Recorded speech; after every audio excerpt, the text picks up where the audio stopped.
guys are having a wonderful day here. And sorry, I'm taking a look at the S&P 500 futures here. Let's take a look at Bitcoin. Look at this. Looky here. Look what's going on. What do we got going on over here, fellas? Big pump. Beautiful. Finally getting some movement. It's nice to see Bitcoin going up. Now, we do have some nice movement here. We have a daily cycle breakout, and we also have the weekly cycle breaking out as well, right? Take a look at this weekly, very basic TA. Again, weekly cycle is coming to an end. We'll shift this to the weekly. Mwah! Chef's kiss. We could be on the way to much, much higher prices. Now, is the low in? Again, some are calling for that, and some are saying like it's gonna pull back anytime soon, but it looks pretty good to me.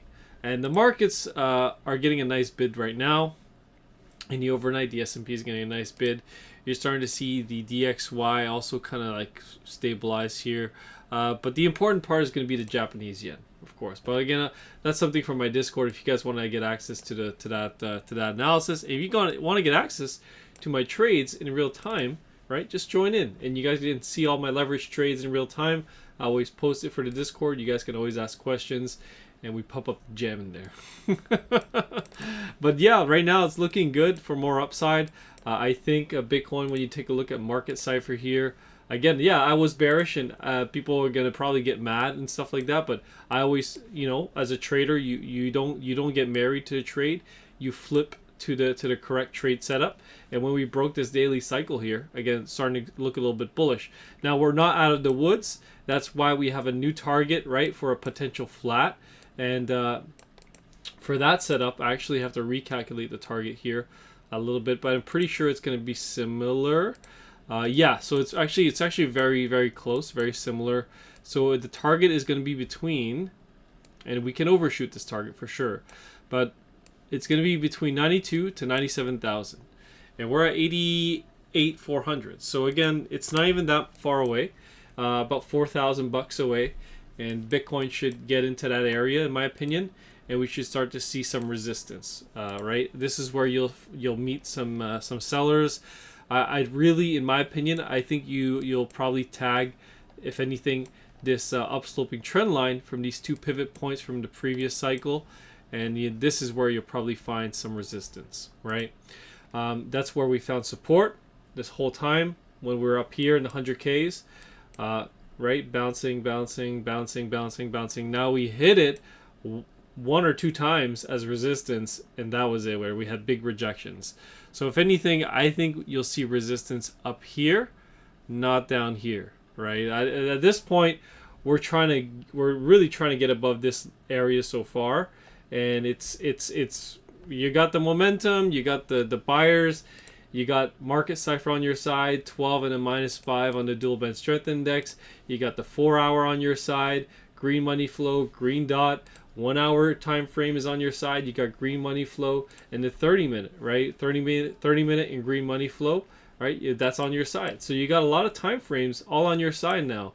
And again, that's what I was saying before. When the trend is not on your side, it's hard to fight it, right? It's definitely hard to fight longs and trying to get long when the trend is not with you. Now the trend is shifting.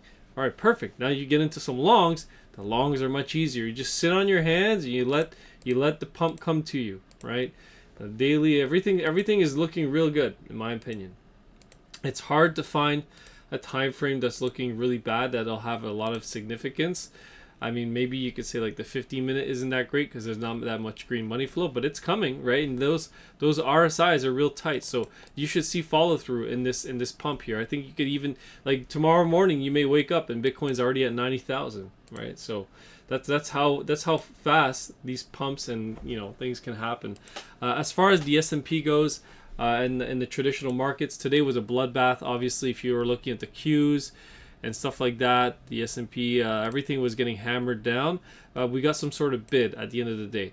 Now, this could be some sort of more complex correction for another 1-2, right? And then go down again.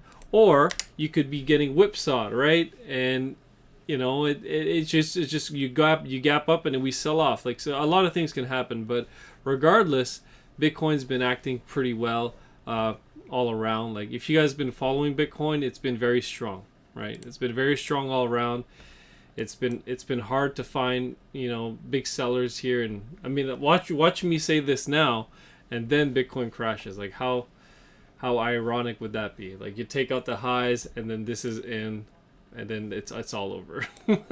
I don't think that's the case, but I mean, anything can happen. Anything can happen, right? You never know. See here the 1 hour cycle. Yeah. I mean, the door is open, guys. We've taken out the highs. You've grabbed liquidity. Could you come down? Yeah, you could come back down, get some better longs, and then come back up for sure. That could happen. But I'm more on the side that this keeps just pumping up here, right? You got gold continuing to pump up, right? And you got the dollar very weak still. Now I think the dollar weakening is going to come to an end at one point, and you're going to get some sort of big reversal. But when that comes, who knows? Anyways, that's it for me right now. I got some stuff I got to take care of. If you guys want to join the Discord, get access to my trades, the links in the description. Thanks for watching. Peace.